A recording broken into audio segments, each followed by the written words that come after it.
Hello everyone, welcome to learning की Babu brothers. तो आज इससे पहले जो आपने पार्ट देखा वो पार्ट वन था, और अब हम इस पार्ट वन में हमने इतना कवर कर लिया था, इतना कवर कर लिया था। तो अब पार्ट टू है जिसमें हम आगे कवर करने वाले हैं। चैप्टर है एन एलियन हैंड। चैप्टर है क्लास 7 की supplementary book an alien hand का ही। और ये जो चैप्टर है इसका भी नेम इसके बुक पे ही डिपेंडेंट है, like an alien hand, an alien hand. तो स्पेस क्राफ्ट वेयर फ्रॉम, एक स्पेसक्राफ्ट कहाँ से? The space system was not known to have any life anywhere except on their planets। और जो स्पेस सिस्टम है, solar system, उन्हें लग रहा था कि जो लाइफ है वो सिर्फ उनके प्लानट के अलावा कहीं और नहीं है। टिलू's father recalled the ancient days recorded in the archives at the Center Bureau when their ancestors had a well developed space program and had searched the solar system with manned and unmanned spacecraft and found that they were indeed alone। तो जब टिल्लू के father ने याद किया कि पहले दिनों में हिस्ट्री में उनसे पहले जो लोगों ने क्या किया था, जब उनके पास बढ़िया, उनके पूर्वजों ने क्या किया था, जब उनके पास बढ़िया जो थोड़े इक्विपमेंट्स थे, तो उन्होंने क्या किया था कि एक स्पेस प्रोग्राम चलाया था जिसमें क्या था कि उन्होंने देखा कि क्या हमारे अलावा कहीं और लाइफ सपोर्ट है, क्या हमारे अलावा कोई और सर्वाइव करता है इस वर्ल्ड में। उन्होंने ये देखा था और उन्हें पता चला कि हमारे उनके अलावा कोई नहीं करता है। Now in the days of energy shortage and underground life, अब इन दिनों में, जिस दिनों में एनर्जी की प्रॉब्लम होती है, शॉर्टेज होती है और अंडरग्राउंड लाइफ वो जी रहे हैं, they had no space program. और उन्होंने कोई भी स्पेस प्रोग्राम नहीं है। सिंपल सी बात है, अगर वो एक सरफेस के नीचे रहेंगे तो यहाँ से कैसे वो स्टार्ट कर सकेंगे कोई भी स्पेस प्रोग्राम। यहाँ तो उन्हें स्टार्ट करना होगा तो कैसे कर पाएंगे? They could only watch importantly from their vantage point. और वो भी क्या कर सकते हैं, वो सिर्फ देख ही सकते हैं। हु वर दिस स्ट्रेंजर, और ये स्ट्रेंजर कौन थे? The conference room in the central bureau was so quite that an outsider would have thought it was empty. जो कॉन्फ्रेंस रूम था सेंट्रल ब्यूरो का, वो इतना शांत था कि जो कोई बाहर का कोई इंसान हो तो वो सोचेगा ये तो खाली है। Far from it, it was full of capacity, but the member of the central committee were unusually quiet। तो ये बार जो फुल कैपेसिटी थी, यानी कि वहाँ पे बहुत सारे लोग थे, मगर जो सेंट्रल कमिटी थी वो थोड़ी शांत थी।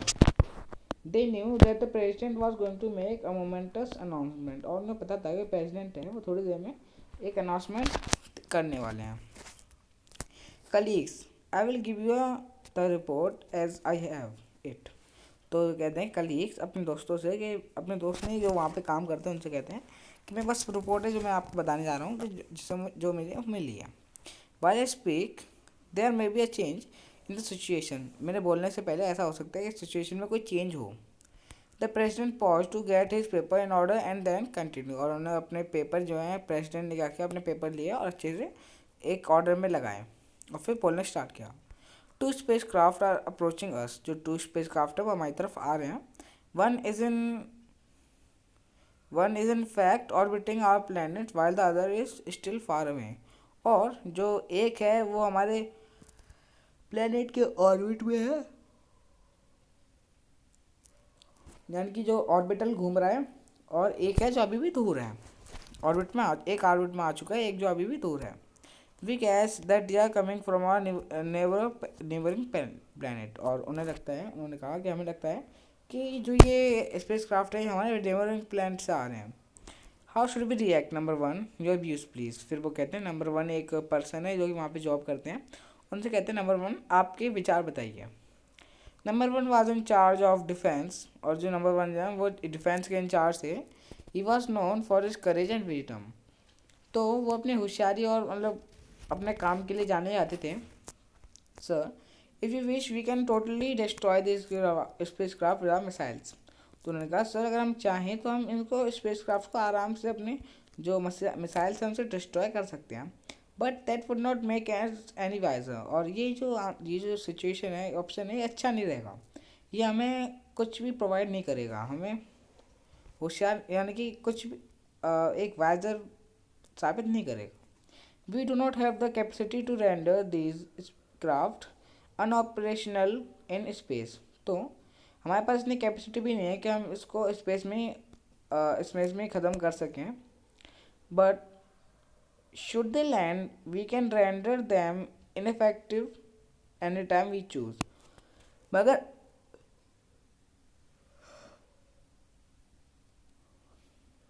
अगर ये लैंड करते हैं तो हम चाहें, अगर ये लैंड करते हैं हमारे सरफेस पर, तो हम इनको आराम से ख़त्म कर सकते हैं अपनी मिसाइल्स की हेल्प से. Our report says that they do not contain living beings. तो जो उनकी रिपोर्ट्स है वो कहती हैं कि यहाँ पे उन्हें लगता है कि उस जो स्पेस क्राफ्ट है उसमें कोई भी ह्यूमन बीइंग नहीं है, कोई भी इंसान नहीं है.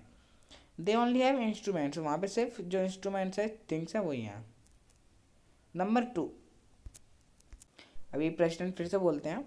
Number 2, your opinion please, the president asked the scientist on the committee. तो प्रेसिडेंट कहते हैं कमिटी में कि नंबर 2, आपके विचार प्लीज़, आप बोलिए. I recommend non interference and passive observation. तो उन्होंने कहा कि मुझे लगता है कि ऐसा करना चाहिए कि हमें सिर्फ देखना चाहिए और इंटरफेस नहीं करना चाहिए इस मामले में. Since we do not know the power of the senders of this space craft and we are still in dark about the intentions. तो वो कहते हैं कि वैसे भी हमें तो जो उनके सेंडर्स हैं उनके बारे में पता नहीं है, और क्या पता वो कितने पावरफुल हों, और अभी भी हम इसी कन्फ्यूजन में हैं. It is wise not to reveal our existence. और ये अच्छा भी रहेगा कि हम अगर अपनी एग्जिस्टेंस अपने ना रिवील करें कि हम यहाँ पर हैं. If we destroy the spaceships और render them ineffective we might reveal our existence. अगर हम इनको ख़त्म कर देंगे तो शायद हम अपने एग्जिस्टेंस को रिवील कर दें. The president look at number 3, a social scientist. उन्होंने थर्ड नंबर 3 है उनकी तरफ देखा, social scientist. He really agreed with number 2. वो जो नंबर 2 से कभी भी कभार उनकी बात मानते हैं, उनकी बात से सहमत रहते हैं. But this was one of those rare occasions when he did. और ये वही रेयर ओकेजन था जब वो ऐसा काम करते हैं. I agree with number 2 sir. उन्होंने कहा कि सर मैं नंबर 2 के साथ एग्री हूँ, मैं इसकी बात मानूंगा. In fact I will go so far as to say that we should keep our surface activity to the minimum. और वो कहते हैं कि मैं तो ये भी चाहता हूँ कि हम जितनी हो सके उतनी कम सरफेस एक्टिविटी करें, thus creating the impression that there is no life on this planet. और उससे हम दिखा देंगे कि उन्हें ऐसा इम्प्रेशन बनाएंगे कि यहाँ पे कोई लाइफ ही नहीं है. Fortunately our surface conditions do give that impression. और ऐसा ही हमारा जो सरफेस है वो इम्प्रेशन भी देता है. Before the president could speak his personal telephone wrong. और प्रेसिडेंट के बोलने से पहले ही उनका जो पर्सनल टेलीफोन है वो बजता है. ही lifted the receiver and listen quietly for a minute. और फिर उसे उठाकर 1 मिनट तक थोड़ी देर सुना. Colleagues he announced the first spacecraft has landed. उन्होंने सुना कि जो पहला स्पेसक्राफ्ट है वो लैंड हो चुका है. The red letter day in Tillu's life, the day he was waiting for. और जो रेड लेटर डे है वो दिन है जिस दिन जो टिल्लू के फादर हैं वो उसको जो उनकी कंपनी या फिर जो उनकी एसोसिएशन है वहाँ पे ले जाते हैं. और ये वही दिन था इसके लिए टिल्लू इंतज़ार कर रहा था.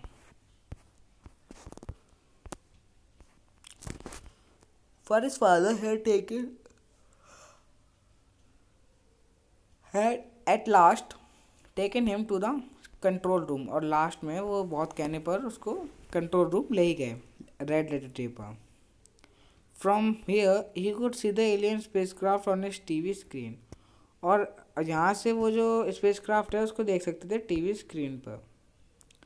What a funny looking thing daddy, what I it contain. Tillu बोलता है कि ये कितनी बढ़िया चीज़ है, कितनी फनी चीज़ देखने में, इसमें क्या होगा आपा, पूछता है Tillu. His father shook his head. और उसके बाद फादर भी ऐसे हिला देते हैं, सिर हिला देते हैं. Can say for sure. वो कहते हैं कि कुछ कह नहीं सकते इसके बारे में.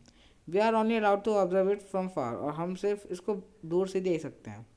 But we control all its part and can exercise our power if it up to any mischief. तो ये कहते हैं कि हम चाहें तो आराम से इनको अगर हम इनको डिस्ट्रॉय कर। तो वो कहते हैं कि हम चाहें तो आराम से इनको डिस्ट्रॉय कर देंगे, ये कोई भी मतलब शैतानी करते हैं तो, यानी कि कोई प्रॉब्लम करते हैं तो। He pointed to an impression panel with several coloured buttons on it. और उन्होंने जो इम्प्रेसिव पैनल था, यहाँ पे बहुत सारे बटन्स थे, वहाँ पे पॉइंट किया, यानी कि पॉइंट किया। Tillu looked at them wistfully, और बहुत ही ध्यान से टिल्लू ने वो देखा। Look it's up to something daddy, Tillu suddenly noted some movement in the spacecraft. और फिर क्या होता है स्पेसक्राफ्ट में, टिल्लू ने एक मूवमेंट नोटिस की। अब चैप्टर फिनिश ही होने वाला है। तो मूवमेंट देखने के बाद वो कहता है कि यहाँ पे कोई मूवमेंट हो रही है, यहाँ पे शायद उसमें कुछ है। Other in the control room saw it too, और जो कंट्रोल रूम में और लोग थे उन्होंने भी देखा। All eyes were new now glued on the screen, अब जो सबकी आंखें थी वो स्क्रीन पर ही लगी हुई थी। Mechanical hand was emerging from the space craft, it was approaching the surface of the planet. और वहाँ पे जो मैकेनिकल हैंड था वो निकला था। लाइक अगर मैं बता दूँ तो ये जो है उनका स्पेसक्राफ्ट है, इसमें से ऐसे करके एक मैकेनिकल हैंड आता है जो कि नीचे इतने जाता है ताकि वो सॉइल ले सके वहाँ की, ताकि वो मिट्टी छू सके। It went and touch the soil, और वो मुड़ के उसने जो मिट्टी है उसको छुआ। What was it up to, अभी क्या करेगा। People crowded towards the screen for a closer look, और जो लोग हैं उन्होंने और भीड़ लगा दी उसके पास और ज़्यादा देखने के लिए। The telescopic lens of the TV camera zoomed in to the tip of the mechanical hand, और जो टेलीस्कोपिक लेंस था टीवी कैमरा का, उसने ज़्यादा से ज़्यादा जूम किया ताकि वो जो मैकेनिकल हैंड है उसको अच्छे से देख सके। Tillu was staring at the control panel and it's attractive button, और जो टिल्लू था अट्रैक्टिव बटन देख रहा था कंट्रोल पैनल के, जो कि बढ़िया भी लगते हैं देखने में, interesting. And irresistible desire got hold of him to press the most prominent of all button, और उसका मन भी था कि काश वो सारे बटन दबा सकता था, मगर वो एक ही बटन को दबाने की कोशिश किया। द रेड वन, वो आगे बढ़ा। He moved, there was a shrill whistle and Tillu found himself the centre of attention. और फिर क्या होता है, जैसे वो बटन दबाता है रेड वाला, एकदम से क्या होता है कि एक आवाज़ सुनाई देती है टिल्लू को, और टिल्लू क्या सब लोग उसको देखने लगते हैं, अटेंशन बन जाता है वो। His father pulled him away roughly and restored the red button to neutral position, but the damage was done. तो वही है कि जो टिल्लू के फादर हैं उसको दूर करते हैं उस मशीन से, और वापस से उसको बटन को वैसे ही कर देते हैं जैसे कि वो न्यूट्रल पोजीशन में था, मगर जो डैमेज था वो हो चुका था। Mechanical hand from the space craft cease to work, और जो स्पेस क्राफ्ट से मैकेनिकल हैंड था वो अब काम करना बंद कर दिया था। तो ये स्टोरी यहाँ पे फिनिश हो गई है, आगे थोड़ा और है, मगर जो टिल्लू वाली है वो यहीं पे फिनिश हो चुकी है। At a press conference held by NASA, a scientist was briefing at the world press. Everything has been going on smooth with the Viking mission. There is a small hitch. The mechanical hand, which was to dig out the Martian soil for examination, has developed a malfunction. We don't know the cause, but our extractions are confident they will sort of it. तो वो कहते हैं कि सब कुछ बढ़िया चल रहा है, मगर दिक्कत ये है कि जो हमारे विकिंग मिशन सब बढ़िया चल रहा है, मगर दिक्कत ये है जो मैकेनिकल हैंड है उसको जो वो अभी प्रॉब्लम है, मतलब ठीक नहीं है, ख़राब है। तो कोई दिक्कत वाली बात नहीं, हमारे टेक्नीशियंस को अपने ऊपर विश्वास है, वो कह रहे हैं कि हम कर देंगे। And shortly afterward there was another press release from NASA, उसके बाद एक और प्रेस रिलीज होती है, यानी कि बातचीत होती है नासा की help.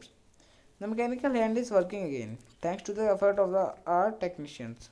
Soil samples are being collected and examined soon we will know the answer of the question whether there is life on Mars. तो जो वो कहते हैं जो नई प्रेस रिलीज है उसमें कहते हैं कि जो हमारा हैंड है टेक्निकल हैंड मैकेनिकल हैंड है वो सही हो गया है, और सेल के सैंपल भी सब कुछ काम हो चुका है, मगर बस इतना देखना है कि अब हमें ये देखना है कि थोड़े दिनों में कि क्या लाइफ में मार्स पे लाइफ है या फिर नहीं। लाइफ ऑन मार्स, मार्स पर जिंदगी। Of all the planets in our solar system, Mars is the nearest location in physical condition to our अर्थ। तो मार्स सबसे पास भी अपने सोलर सिस्टम में और सबसे फिजिकल कंडीशंस की सेम है एज लाइक अर्थ, और अर्थ की भी उसकी फिजिकल कंडीशन सेम है। So the scientist behind the Viking mission was were hopeful of finding life on Mars. तो जो विकिंग मिशन था वो सिर्फ इसी रीजन पे था कि उन्हें ये देखना है कि मार्स पर लाइफ है या फिर नहीं, उनका नेम ये था। और जो उसके साइंटिस्ट है विकिंग मिशन के, उनको विश्वास भी था कि वो लाइफ ढूंढेंगे मार्स पर। But they were in a disappointment, और वो एक डिसअपॉइंटमेंट में थे।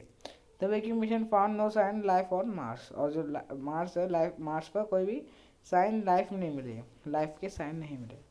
तो चैप्टर फिनिश हो चुका है।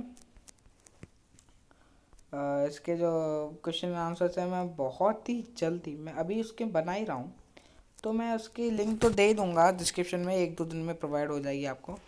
और समरी आप डाउनलोड कर लेंगे, आप डाउनलोड कर लीजिए। मैं बता रहा हूँ कि आपका कितना फ़ायदा हो सकता है अगर आप ये सब काम करेंगे तो। समरी वहाँ पे मिलते हैं आपको, ये पीडीएफ जैसे मैं बता रहा हूँ, ये पीडीएफ आपको मिलेगा, समरी आपको मिलेगी, क्वेश्चन आंसर्स मिलेंगे आपको। तो और क्या चाहिए, और हमें चैप्टर में चाहिए क्या होता है। बस थैंक्स फॉर वॉचिंग। अब इसके बाद आप डाउन करें, पढ़ें, और फिर नेक्स्ट जो अनुकॉम है उसको कंप्लीट करना है। फिर एक एक करके हम पूरी क्लास 7 की भी कवर कर देंगे। उसके बाद हम जाएंगे क्लास 8 पर, फिर 6th, फिर 9th, फिर 10th, 11th, 12th, एक एक करके। फिर हम जब 9th क्लास कर देंगे उसके बाद हम वापस से रिपीट करेंगे 5th, 4th, 3, 2, 1 ऐसे करते हुए वापस फर्स्ट क्लास तक जाएंगे। तो बस मेरा तो इतना ही है। अब आप लाइक कर देंगे। अब आपका काम क्या रहता है, आपका बस इतना है, आपको लाइक कर देना है, कमेंट कर देना है, एक जेन्युइन सा कमेंट कि मुझे अपना कैसे कंटेंट इंक्रीज करना है, मैं क्या क्या चीज़ें कर सकता हूँ। और बस आपका इतना ही काम है, और हम कितना सारा काम कर रहे हैं आपके लिए। Thanks for watching.